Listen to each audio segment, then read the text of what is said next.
So ಅವರು ಕಂಚಿಗೆ ಹೋಗ್ತಿದ್ದೀನಿ. ಅವ್ರದ್ದು ರಿಲೇಟಿವ್ದು ಶಾಪಿಂಗ್ ಇದೆ, ವೆಡ್ಡಿಂಗ್ ಶಾಪಿಂಗು. ಸೊ ಕಂಚಿಯಲ್ಲಿ ಸಿಲ್ಕ್ ಸ್ಯಾರೀಸ್ ತೊಗೊಳಕ್ಕೆ ಹೋಗ್ತಿದ್ದೀನಿ. ನನಗೆ ತುಂಬ ದಿನದಿಂದ ಆಸೆ ಇತ್ತು ಕಂಚಿ ಸಿಲ್ಕ್ ತೊಗೋಬೇಕು ಅಂತ ಹೇಳ್ಬಿಟ್ಟು. ಸೊ ಹೆನಿಯವ್ ಅವರು ಹೋಗ್ತಿದ್ದಾರಲ್ಲ, ನನಗೂ ತೊಗೊಂಡು ಬನ್ನಿ ಅಂತ ನಾನು ಹೇಳಿದ್ದೆ. ತೊಗೊಂಡಿದ್ದಾರಂತೆ ಸ್ಯಾರಿ. ನನಗೆ ನೆನ್ನೆ ಕಾಲ್ ಮಾಡಿದ್ರು, ಇವತ್ತು ಸಂಡೇ ಫ್ರೀ ಇರ್ತೀನಿ, ನಿಂಗೆ ಕಾಲ್ ಮಾಡಿ ಕನ್ಫರ್ಮ್ ಮಾಡ್ತೀನಿ ಯಾವಾಗ ಫ್ರೀ ಇರ್ತೀನಿ ಅಂತ ಹೇಳಿ. ಅವರು ಕಾಲ್ ಮಾಡಿಲ್ಲ. ಸರಿ ನಾನೇ ಮಾಡೋಣ ಅಂತ ಕಾಲ್ ಮಾಡಿದ್ದೆ. ನನಗೂ ಎಕ್ಸೈಟ್ ಬಂದಿತ್ತು, ಹೇಗಿದೆ ಇದೆ, ಯಾವ ಥರ ಸ್ಯಾರಿ, ಸ್ವಲ್ಪ ಫೋಟೋಸ್ ಕಳಿಸಿದೆ, ಇದೇ ಥರ ಕಲರ್ ಕಾಂಬಿನೇಷನ್ ತೊಗೊಂಡು ಬನ್ನಿ ಅಂತ. ಯಾವ ಥರ ತಂದಿದ್ದಾರೆ ಅಂತ ಹೇಳಿಬಿಟ್ಟು ನಂಗೆ ಕಾಲ್ ಮಾಡಿದೆ. ಅವ್ರ ಫೋನೇ ಹೋಗ್ತಾ ಇಲ್ಲ, ಗೊತ್ತಿಲ್ಲ. ಈವ್ನಿಂಗ್ವರೆಗೂ ವೆಯ್ಟ್ ಮಾಡಬೇಕು. ಅವರೇನಾದರೂ ಕಾಲ್ ಮಾಡಿದ್ರೆ ನಾನು ನಿಮಗೆ ಸ್ಯಾರಿ ತೋರಿಸ್ತೀನಿ ಯಾವ ಥರ ಅಂತ. ಕಾಲ್ ಮಾಡಿಲ್ಲ ಅಂದರೂ ನೆಕ್ಸ್ಟ್ ಡೇ ಆದರೂ ಕಾಲ್ ಮಾಡ್ತಾರೆ. ಸೊ ಇಲ್ಲಿ ಮೇಲೆ ಕರ್ಕೊಂಡು ಬಂದು ಕೂತಿದ್ದಾಳೆ ನೋಡಿ, ಅಲ್ಲಿ ಆಟ ಆಡ್ತಿದ್ದಾಳೆ. ಇನ್ನು ಅವಳಿಗೆ ಸ್ನಾನ ಮಾಡಿಸ್ಬೇಕು, ಬಟ್ ಸ್ವಲ್ಪ ಹೊತ್ತು ಅವಳು ಆಟ ಆಡ್ತಿದ್ದಾಳೆ. ನೋಡ್ಬೋದು, ನಾನು ಇಲ್ಲಿ ಕೂರಿಸಿದ್ದಾಳೆ.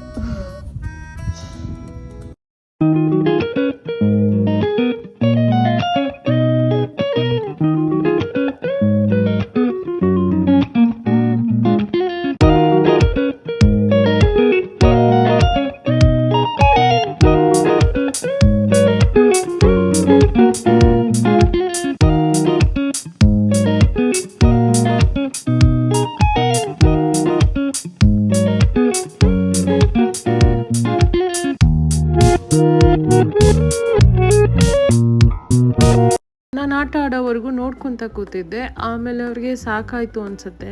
ನನ್ನ ಮಗಳು ಬಂದು ಮಮ್ಮಿ ವಿಲ್ಗು ಅಂತ ಅಂದರು. ಸೊ ಕೆಳಗಡೆ ಬಂದಮೇಲೆ ಮಿಲ್ಕ್ ಕೇಳಿದ್ರು, ಮಿಲ್ಕ್ ಕಾಯಿಸ್ಕೊಟ್ಟೆ. ಫುಲ್ಲು ಹೇರ್ ಎಲ್ಲ ಸ್ವೆಟ್ ಆಗಿದೆ. ಸ್ವೆಟ್ ಆಗುವಷ್ಟು ಆಟ ಆಡಿರೋದು ನೋಡಿ, ಸಾಕಾಗಿ ಹೋಗಿದೆ ಪಾಪ.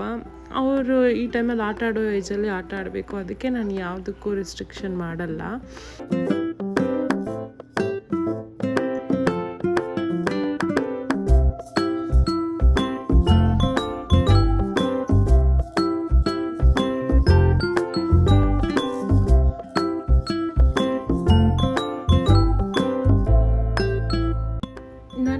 ಸ್ವಲ್ಪ ನಾಟಿ ಅಂತಲೇ ಹೇಳ್ಬೋದು, ತುಂಬ ಮುದ್ದು ಜಾಸ್ತಿ. ಡ್ಯಾಡಿ ಒಂದು ಮದುವೆ ಫಂಕ್ಷನ್ ಇದೆ ಅಂತ ಆಚೆ ಹೋಗಿದ್ರು. ಅವ್ರು ಇದ್ದಿದ್ರೆ ಕುಕ್ ಮಾಡ್ಬೋದಾಗಿತ್ತು.